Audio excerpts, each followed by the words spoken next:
এখানে দাঁড়িয়ে একটা ভীষণ বড় প্রশ্ন দেখা দিচ্ছে। আপনাদের নিশ্চয়ই মনে আছে যে যখন ডোনাল্ড ট্রাম্প প্রেসিডেন্ট নির্বাচিত হয়েছিলেন, সেই সময় যখন প্রধানমন্ত্রী তিনি যখন গিয়েছিলেন আমেরিকাতে, তখন ডোনাল্ড ট্রাম্প তাকে বন্ধু বলে জড়িয়ে ধরেছিলেন এবং বলেছিলেন যে বাংলাদেশের বিষয়টা প্রাইম মিনিস্টার মোদি বুঝে নেবেন। কিন্তু তারপরে গঙ্গা পদ্মা দিয়ে অনেক জল বয়ে গিয়েছে।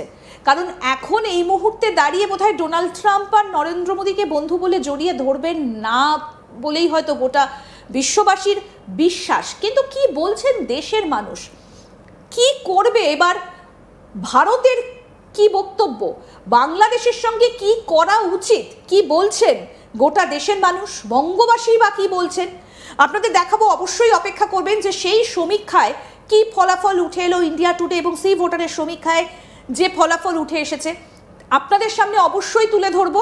তবে আমরা যে বিষয়টা নিয়ে কথা বলছিলাম, যে এই আমেরিকার দাদাগিরি, দীর্ঘদিন ধরে গোটা বিশ্বে দাদাগিরি চালিয়ে যাচ্ছে একেবারে আমেরিকা, কিন্তু ভারতের কি চমক এই দাদাগিরি আটকাতে, সেই দিকে আমরা নজর রেখেছিলাম। কি উঠে আসছে সমীক্ষায়, বড় পদক্ষেপ কি ভারতের, সেদিকেও নজর রাখবো। সুচেতা, বাংলাদেশের দেখো, তুমি যে বাংলাদেশের কথাটা বললে, যখন বাংলাদেশের কথা তাকে সেখানকার মাটিতে মানে আমেরিকার মাটিতে প্রশ্ন করা হয়, তিনি বলেছিলেন, প্রধানমন্ত্রীর স্পষ্ট বার্তা ছিল, আমরা পক্ষ নিই, আমরা শান্তির পক্ষ নিই। এবং সেই ছবিটাই কিন্তু আমরা বরাবর দেখে এসেছি, শান্তিপ্রিয়ভাবে ভারত একের পর এক বড় পদক্ষেপ নিয়েছে। এবং ট্যারিফের বেলাতে আমরা সেই ছবিটাই দেখলাম, কোনো রকম বড় জবাব নেই, কোনো যুদ্ধ। একদম। আমরা পরের গ্রাফিক্স প্লেটটায় আসি, 3 নম্বর গ্রাফিক্সে কি উঠে আসছে সমীক্ষায়।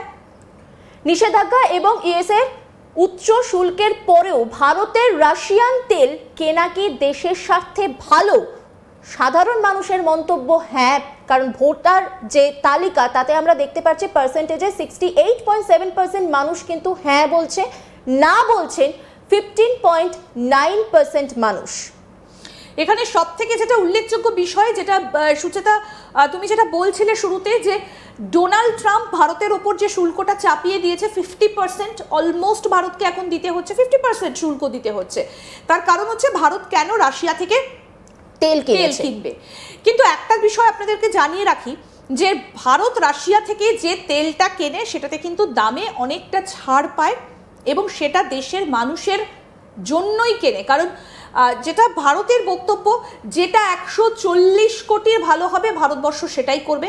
আমেরিকাকে যে আর ভয় পায় না ভারত, সেটা কিন্তু এক প্রকার স্পষ্ট করে ভারতের তরফ থেকে বলে দেওয়া হয়েছে।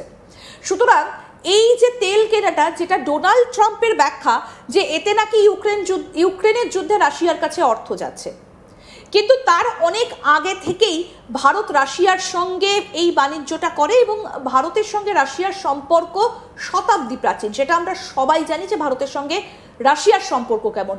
সুতরাং সেই জায়গায় দাঁড়িয়ে 68.7% মানুষ বলছেন যে হ্যাঁ, নিষেধাজ্ঞা এবং ইউএস এর উচ্চ শুল্কের পরেও ভারতের রাশিয়া থেকে তেল কেনা দেশের স্বার্থে ভালো। পরের গ্রাফিক্স পয়েন্টে যাই।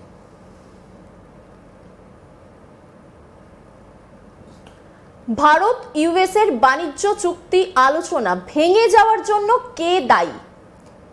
সেখানে সাধারণ মানুষ বলছে, মানে এই সমীক্ষার রিপোর্ট যা, তাতে বলা হচ্ছে ইউএসএ 53.5% এতে সহমত জানিয়েছেন, ভারত দায়ী হচ্ছে 22.2% মানুষ মনে করছেন, দুপক্ষই দায়ী মনে করছেন 16% মানুষ। অর্থাৎ ভারতের সঙ্গে এই যে ইউএস এর বাণিজ্য চুক্তি, আমরা যেটা দেখলাম, প্রথমে 25% ট্যারিফ দেওয়া হলো এবং তারপরে 50% ট্যারিফ চাপিয়ে দেওয়া হলো। অর্থাৎ যে জিনিসটার দাম ভারতের মার্কেটে 100 টাকা, আমেরিকায় বসে থাকা কোনো একজন মানুষ সেটা পাচ্ছেন 150 টাকাতে। এতে কিন্তু বাণিজ্যের ওপর একটা বিশাল বড় প্রভাব পড়েছে, সেটার বলার অপেক্ষা রাখে না। কারণ বিশেষ করে ভারতের যে গার্মেন্টস অর্থাৎ বস্ত্র বয়ন শিল্পের ওপর একটা যে বড় প্রভাব আসবে, সেটা কিন্তু প্রথম থেকেই মনে করা হচ্ছিল এবং ভারতের শেয়ার মার্কেটেও যে প্রভাব পড়তে পারে সেটাও কিন্তু বিশেষজ্ঞরা বলছিলেন। কিন্তু এটা যে ভেঙে গেছে ভারত এবং ইউএসের এই যে বাণিজ্য চুক্তিটা, কারণ অনেক আগে থেকেই কিন্তু ডোনাল্ড ট্রাম্প বলেছিলেন নরেন্দ্র মোদীকে যে ভারত নাকি বেশি ট্যারিফ চাপায় আমেরিকান পণ্যে, সেটা যদি ভারত না কমায় তাহলে আমেরিকা আরও বেশি চাপাবে। সেখান থেকে শুরু হয়েছিল, শেষটা হলো রাশিয়া থেকে তেল কেনা, 50% ট্যারিফ চাপিয়ে দেওয়া হলো। সুতরাং এই যে বাণিজ্য চুক্তি, সেই আলোচনা ভেঙে যাবার জন্য দায়ী আমেরিকা বলছেন 53.5% মানুষ। এবং আপনাদেরকে আরও একবার জানিয়ে রাখি যে এটা হচ্ছে সমীক্ষার হিসেব আপনাদেরকে আমরা দিচ্ছি। আজ তাক বাংলার সমীক্ষায় কি উঠে এলো, ইন্ডিয়া টুডে এবং সি ভোটারের সমীক্ষা, সাধারণ মানুষ কি বলছেন গোটা দেশের, সেগুলোই আমরা তুলে ধরছি।